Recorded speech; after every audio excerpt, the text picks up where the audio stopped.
오늘 새벽에 함께 볼 말씀은 잠언 20장 21절, 22절 두 절 말씀 같이 보겠습니다. 우리가 참 목소리로 읽겠습니다. 처음에 속히 잡은 산업은 마침내 복이 되지 아니하느니라.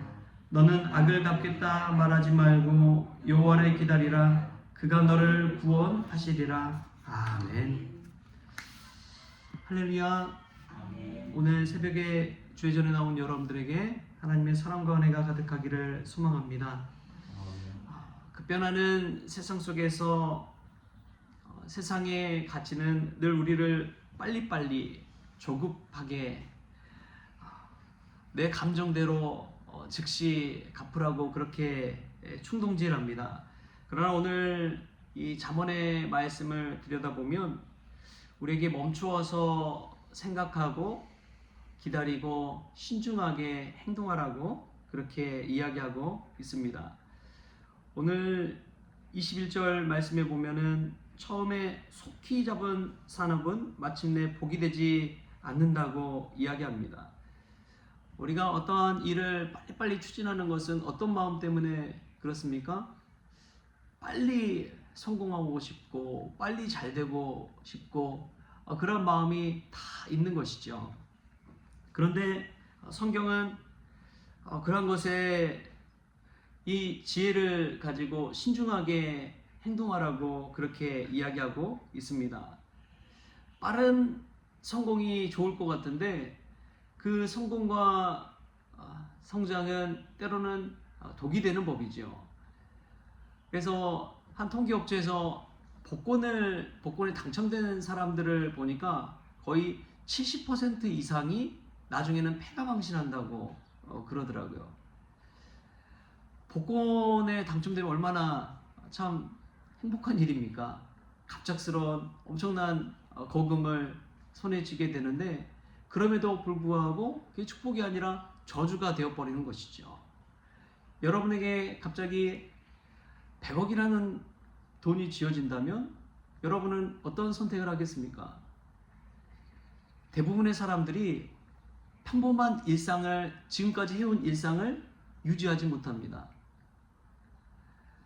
씀씀이나 이런 것들, 돈을 관리하는 것, 이런 능력이 거의 그 큰 돈을 관리해 본 적이 없기 때문에 순식간에 일상이 무너져 버리고 파괴되는 것이죠. 그리고 그러한 소식을 들은 많은 이들이 가만히 있겠습니까? 일가 친척부터 한턱 내라고 그러다 보면은 흥청망청 다 어디로 가버린지 모르게 다 써버리게 되는 것이죠. 그리고 그런 돈이 쥐어졌을 때 중요한 것이 가정부터 깨진다고 합니다. 시댁, 친정, 이 가정부터 다 깨지는 것이죠. 그래서 그런 갑작스러운 성공이 축복이 아니라 저주가 될 수가 있는 것이죠. 그런 거에 반해서 차근차근 천천히 하나하나 이뤄가는 사람들을 보십시오. 처음에는 작게 시작했지만 한 걸음 한 걸음 해 나가는 것을 보면 얼마나 단단한지 몰라요. 다윗도 보면은 다윗 곁에 있는 사람들이 순식간에 많아진 것 같지만 고난당할 때도 보면 한 400여 명 되는 사람들이 다윗과 늘 동행했습니다. 그 10년여 과정 가운데 동행했어요. 그러다가 또 가족들 합류해서 한 600명 정도 되고 그렇게 점점 많은 이들이 다윗을 따라가는 것을 보게 됩니다. 교회도 저는 마찬가지라고 믿습니다. 갑작스러운 부흥 교회의 해악이 될 수도 있습니다. 그렇기 때문에 조금씩 점점 부흥해가는 것, 그것도 얼마나 큰 은혜인지요. 이 교회 성도들끼리도 모른 채 신앙생활하는 분들 많잖아요. 그런데 함께 신앙생활하면서 또 믿음으로 아름다운 그 믿음의 추억들을 공유해 가면서 한다는 것이 얼마나 큰 은혜인지요. 신중함이 주는 미덕이 있는 것이죠. 우리가 그렇게 지혜롭게 행하는 신중함을 갖는 성도들 될 수 있기를 바랍니다. 또 보면은 22절에 이런 말씀이 나와요. 22절 말씀 또 같이 한번 읽겠습니다. 너는 악을 갚겠다 말하지 말고 여호와를 기다리라. 그가 너를 구원하시리라. 아멘. 살다 보면 우리도 모르게 억울한 일을 당할 때가 있습니다. 마음에 상처를 입을 때도 있습니다. 그때 우리는 본능적으로 행하기보다 즉각 분노를 표시하고 감정을 표출하기 이전에 참고 기다리는 시간이 필요합니다. 우리 스스로 우리의 감정대로 악을 악으로 갚지 아니하고 하나님의 때를 기다리는 게 필요한 것이죠. 근데 딱 보면은 사단은 우리 손에 감정을 표출할 수 있는 시간과 그런 장소를 주는 것 같아요. 다윗이 그렇잖아요. 다윗이 사울의 칼을 피해서 그렇게 수년째 도망다니다가 딱 굴에서 사울을 해할 기회를 잡습니다. 그때 주변에 있던 부하들이 이런 기회가 어디 있냐 하면서 다윗에게 다윗이 못한다면 제가 하겠습니다 하고 나서잖아요. 그러나 단칼에 원수를 끝낼 수 있는 그 기회를 잡았음에도 불구하고 다윗은 그렇게 하지 않았습니다. 다윗은 자신의 감정 얼마나 억울했겠습니까? 얼마나 상처 입혔겠어요. 자신의 장인어른 아닙니까? 그럼에도 불구하고 그는 기름 부음 받은 자를 치는 것을 하나님께서 금하신다. 그러한 이야기를 하면서 멈추어 섰습니다. 스스로 악을 갚지 아니하고 하나님의 일하심을 신중하게 기다린 것이죠. 그런 사람이 하나님의 위대한 왕으로 쓰임 받는 것을 보게 됩니다. 여러분, 우리는 어떻습니까? 늘 감정에 치우쳐서 살아가고 있지는 않습니까? 참 중요한 게 속도보다 방향이 중요하더라고요. 아무리 빠르게 달려간다고 해도 우리가 이 목적지와 반대 방향으로 가면은 빨리 갈 수 있어요? 없어요? 없는 것이죠. 그러나 정말 방향을 반드시 똑바로 잡고 천천히 더디 가더라도 그곳을 향해 나간다면 언젠가는 목적지에 도착하기 마련입니다. 설교를 늘 준비하면서 저는 늘 마지막에 생각하는 것이 있어요. 그게 무엇이냐면 예수님을 생각합니다. 예수님에 관해서 복음을 전하는 것이 설교의 가장 중요한 것이기 때문에 그렇습니다. 예수님도 제자들과 보내는 공생의 사역 기간이 3년여 정도 됐잖아요.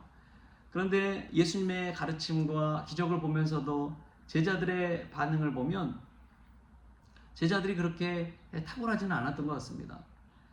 누가 더 제자들 사이에 크냐 서로 논쟁하고 다투기도 하고 예수님께서 아무리 말씀하시고 해도 깨닫지 못하고 오병이어의 기적을 보여줘도 내가 이 떡을 준비하지 않아서 그랬나 보다 그렇게 오해하기도 하고 또 예수님의 십자가에 달려 죽으실 때조차도 끝까지 예수님을 따르지 못하고 다 거의 도망쳐 버렸잖아요.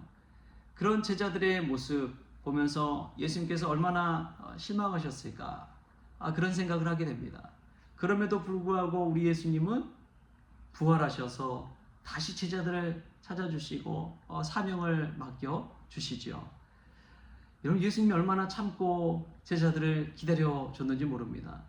그런데 그렇게 참고 기다려온 제자들이 나중에 어떻게 됩니까? 예수님을 위해 순교하는 사도들의 삶을 살게 되는 것이죠.